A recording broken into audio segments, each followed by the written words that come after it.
코인버스에서 알려드리는 반드시 알아야 할 코인 시장의 핫 이슈. 여러분 안녕하세요. 요즘 저희 코인버스 홈페이지와 전화를 통해 문의가 자주 오고 있습니다. 이제는 레드오션이 되어버린 주식보다도 블루오션인 코인 쪽으로 많이 기울다 보니 문의가 끊이질 않는 것 같은데요.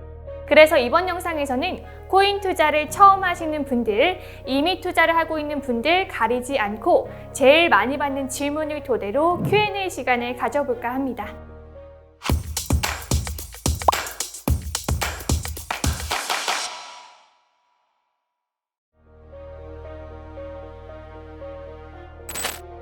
투자자들에게는 암호화폐 시장이 하락할 때면 항상 난이도가 높아 보입니다. 예를 들어 경기 침체가 온다고 하는데 미국 고용 데이터는 계속 좋아지고 동시에 여러 국가에서 기준금리를 올리는 상황이라 투자자마다 해석과 판단이 천차만별인데요. 시장이 오르면 더 오를 것 같고 빠지면 더 빠질 것 같은 심리가 시장 전반적으로 팽배해 있습니다. 한마디로 지금 상황에서는 투자 난이도를 평가한다기보다는 투자자들의 심리에 따라서 난이도가 달라진다고 말씀드릴 수 있겠습니다.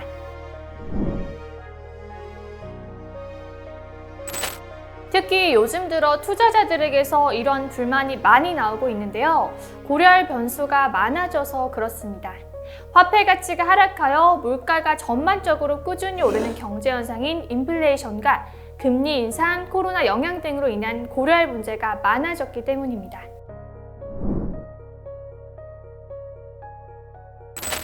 바로 미국 중심으로 한 통화 정책이 현재 시장의 가장 큰 변수입니다. 통화 정책에 대한 해석이 어떻게 나오느냐에 따라 랠리가 나타나기도 하고 증시가 크게 하락하기도 하는데요.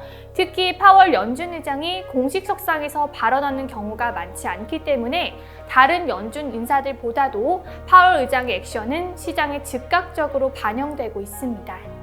또 통화 정책이 시장에 미치는 영향이 점차 덜해질 것이라는 의견이 나오는데요. 통화 정책의 영향력이 아예 사라지는 것은 아니고요. 그 영향력의 비중이 점차 경기 쪽으로 초점을 맞출 것이라고 보고 있습니다. 왜냐하면 이미 올해의 기준금리가 3.75에서 4%까지 달할 것이라고 예측되고 있기 때문인데요. 내년 이후에는 더 올릴 여력이 많지 않다고 보는데 컨센서스를 고려할 때 금리 인상 사이클은 7부 능선 정도에 도달했다고 보고 있죠. 금리를 올린 다음에는 약 6개월 정도 시차를 두고 실물 경기에 영향을 미치는데요. 결국 실물 경기가 긴축에 따라 하드 랜딩 하는지 소프트 랜딩 하는지를 보고 시장을 판단해야 한다는 의미입니다. 하드 랜딩을 하면 시장이 조정받을 것이고 소프트 랜딩을 하면 완만한 조정을 거치다가 다시 상승하게 될 것이니까요. 미국에서는 소프트 랜딩을 전망하고 있지만 미국 밖에 있는 나라들은 하드 랜딩이 나올 수 있습니다.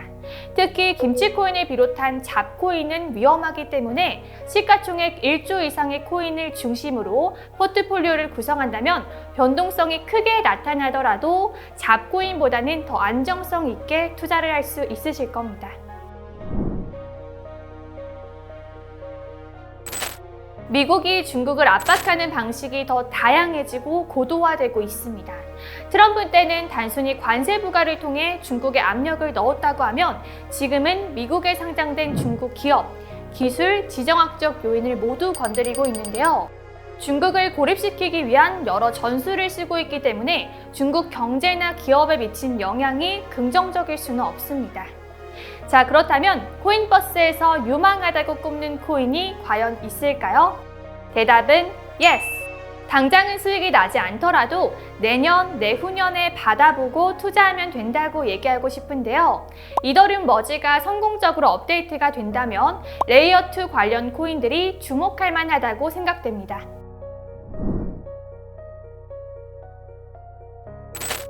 금리 인상이 계속 이어지고 있는 가운데 경기 침체 우려 그리고 반감기 일정을 고려하면 사이클상 겨울을 지나가고 있는 것 같습니다. 애널리스트들도 올해 4분기가 지나면 바닥을 찍고 올라올 것으로 내다봤는데요. 현재 가격에서 하방 경직성이 높아지고 있다는 것은 내년부터는 반등할 수 있다는 뜻입니다. 또 비트코인이 점점 희소성이 높아지고 있는 상태인데 주식으로 치면 품절주 개념으로 돌아서면 급등도 가능하다고 볼 수 있습니다.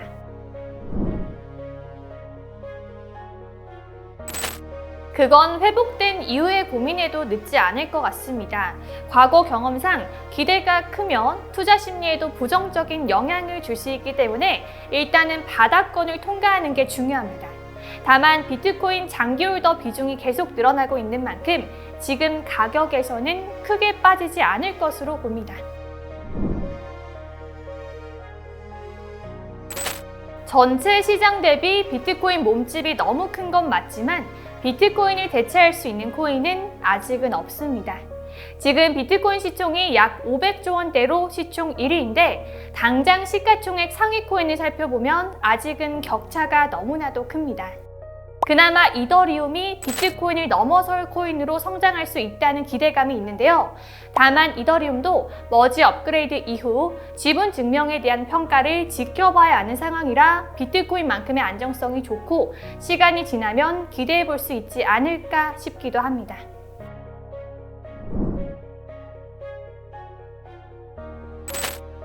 당연히 가상자산입니다. 가상자산팀을 신설한 지 한 달 정도 됐는데요. 블록체인에 관심 있는 애널리스트들의 지원을 받아서 투입하고 있습니다. 블록체인 산업이 커지면 흔히 말하는 가상자산 가격도 영향을 받을 수밖에 없는데요. 우선은 블록체인 산업 분석에 더 초점을 두고 있지만 팀이 더 커진다면 비트코인, 이더리움 등 코인 분석도 하고 가격 전망도 할 예정입니다.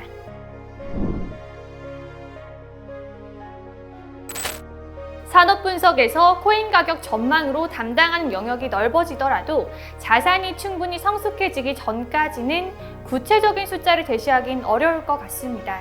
제도권에 있는 애널리스트들의 경우 한번 비트코인을 분석하고 목표 주가를 제시하기 시작하면 주기적으로 리포트를 내야 하기 때문인데요. 분명한 건 암호화폐 겨울이 상당히 지나갔다는 것입니다. 확실히 코로나가 터지기 전보다 현재 코인 투자에 뛰어드신 분들이 많아졌습니다. 더군다나 코인에 대한 지식이 없는 분들이 정말 많은데요. 큰 위험을 무릅쓰기보다는 안전한 코인부터 관심을 가져야 합니다. 요새 개인 투자자 중 특히 젊은 투자자들이 너무 과도한 레버리지를 쓰고 있는데 단기간에 연간 기대 수익률을 50에서 60%로 잡고 투자에 접근하게 된다면 사려는 코인의 변동성도 당연히 클 수밖에 없겠죠. 잦은 파동을 무시하고 3년, 5년, 10년 생애 주기 단위로 목표 수익률을 설정하고 투자에 나선다면 조금 더 여유가 생기지 않을까 싶습니다. 중장기적으로 시장이 더 좋아질 것이라고 믿는다면 지금 5에서 10%대 손실을 버티고 적립식으로 투자하면 되는데요. 개인이 기간에 비해 가진 유일한 강점이 시간입니다. 매월 수익률에 쫓기는 기간과 달리 시간은 개인의 편입니다.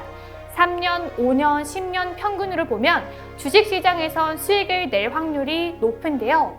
내가 산 것보다 높은 가격에 주식을 팔 수 있는 기회는 얼마든지 온다는 의미입니다.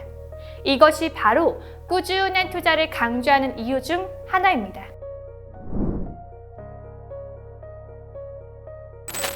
증권사에서는 프라이빗 뱅커마다 성향이 다르긴 하지만 일반적으로는 안전자산과 위험자산 비중을 6대4 또는 7대3 정도로 맞추는 게 가장 편하다고 하는데요. 위험자산에서 손실이 발생하더라도 안전자산에서 나오는 이자 수익으로 원금을 보존할 수 있는 비율이라서 그런 것 같습니다. 나의 여유 자금을 투자, 단기 트레이딩, 소비 목적으로 나눠서 운용할 필요가 있습니다.